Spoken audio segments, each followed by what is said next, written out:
నమస్తే. బండి సంజయ్ గారు పుట్టిన రోజు పర్వదినాన్ని పురస్కరించుకొని కరీంనగర్ పార్లమెంటరీ పరిధిలో సైకిల్ డిస్ట్రిబ్యూషన్ అయితే ఎలాగైతే జరుగుతుందో దానిపైన మనతో పాటు మాట్లాడడానికి గవర్నమెంట్ హై స్కూల్ టీచర్ ఉన్నారు. వారి అభిప్రాయం చేద్దాం. ఈ పిల్లలకి ఎలా హెల్ప్ అవుతాయి. సార్ నమస్తే, చెప్పండి ఎలా ఉంది సార్, ఎలా అనిపిస్తుంది ఒక మంచి కార్యక్రమం? నిజానికి చెప్పాలంటే ఇది ఒక వండర్ఫుల్ కార్యక్రమం సార్. ఏ రకంగానంటే విద్యార్థి దశలో ఉన్నటువంటి పిల్లలకు ఏ ఒక్క చిన్న గిఫ్ట్ ఇచ్చినా కూడా వాళ్ళు చాలా ఇష్టంగా భావిస్తారు, ఒక అచీవ్మెంట్ లాగా భావిస్తారు. సో దాన్ని ఒక మన కరీంనగర్ పార్లమెంట్ సభ్యులు మరియు ఇప్పుడు ప్రజెంట్ కేంద్ర హోంశాఖ సహాయ మంత్రి అయినటువంటి బండి సంజయ్ గారు ఇస్తున్నందుకు పిల్లల లోపల చాలా ఉత్సాహంగా చదువుకోవడానికి అవకాశం ఉంటుంది. అదేవిధంగా ఒక ఇన్స్పిరేషన్ లాగా పనికొస్తుంది. అంతేకాకుండా సైకిల్ అనేటువంటిది మనకు అందరికీ తెలుసు, సామాన్యుని యొక్క అద్భుతమైన వాహనం. పిల్లలకు ముఖ్యంగా 10th క్లాస్ పిల్లలకి మాకు చాలా ఇబ్బందులకు ఎదురవ్వడం మేము చూస్తూ ఉంటుంటాం. ఉదయం క్లాసులు ఉంటాయి మరియు సాయంత్రం క్లాసులు ఉంటాయి. స్పెషల్గా ఆ క్లాసులు వాళ్ళు రావాలంటే తల్లిదండ్రులు ఎవరున్న ఒకరు బ్రదర్ కానీ వాళ్ళని తీసుకురావాలి, మళ్ళీ తీసుకెళ్ళాలి. వాళ్ళ కోసం ప్రత్యేకమైన సమయం కేటాల్సినటువంటి అవసరం ఉంటుంది. ముఖ్యంగా గ్రామీణ ప్రాంతాల్లో కానీ పట్టణ ప్రాంతాల్లో కానీ పాఠశాల అనేటువంటివి అందరి పిల్లలకు అందుబాటులో ఉండవు.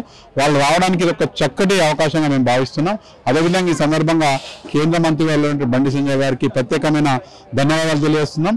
ఇలాంటి కార్యక్రమాలు తీసుకుంటే విద్యార్థుల్లో చాలా ఉత్సాహంగా వాళ్ళు ఈ అవకాశాన్ని ఉపయోగించుకుంటారు. ముందు చాలా విషయాల్లో వాళ్ళు కూడా ముందుకు వస్తారని ఆశిస్తున్నాం సార్. ఈ కార్యక్రమంలో చాలా మంది పిల్లలతోటి మాట్లాడే ప్రయత్నం చేశాం. చాలా ఉత్సాహంగా ఉన్నారు. సైకిళ్ళు తీసుకున్న క్రమంలో వాళ్ళు చాలా కాన్ఫిడెన్స్ గా చెప్తున్నాం. మాకు గిఫ్ట్ బండి సంజయ్ గారు ఏ విధంగా అయితే ఇచ్చారో సో రిటర్న్ గిఫ్ట్ గా 10 GPA ఖచ్చితంగా ఇస్తామని అంటున్నారు. ఓకే సార్, మీరు అన్నట్టుగా ఇప్పుడు వాళ్ళు సమయం ఒక్కటి చాలా సేఫ్ అవుతుంది. అట్ ద సేమ్ టైం వాళ్ళు ఈ ఉత్సాహంతో చదువులు కాన్సన్ట్రేట్ చేసేటువంటి అవకాశం చాలా ఉంటుంది. వాళ్ళు 10th క్లాస్లో 10 GPA కాకుండా తర్వాత దశలో ఇది ఒక టర్నింగ్ పాయింట్ కాబట్టి 10th క్లాస్ అనేటువంటిది వాళ్ళు చాలా ఉన్నత స్థాయికి వెళ్ళేటువంటి అవకాశం ఉంటుంది.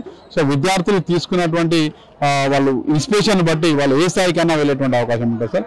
మరొకసారి ఈ సందర్భంగా ఇట్లాంటి ఆలోచన చేసి ముఖ్యంగా తన జన్మదినాన్ని గౌరవనీయులు ప్రధానమంత్రి పేరు మీద అందించడం అనేటువంటిది చాలా అద్భుతమైనటువంటి విషయం.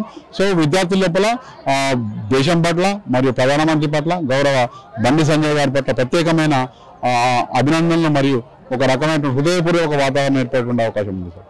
Thank you very much.